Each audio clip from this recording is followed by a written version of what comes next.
So this one may be more for me than you guys, but I wanted to document this. It's kind of a neat moment here. Eli, what are you working on? So I'm changing on the Kubota. Eli's first oil change. We got him turning some wrenches here at 6 years old. Go ahead, spin it off. Try not to spill.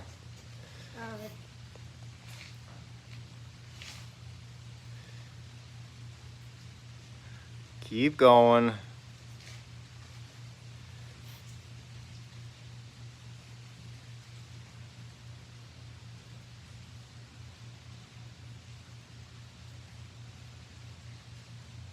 Starting them young. Trying to give them an idea how all this stuff works. Go ahead.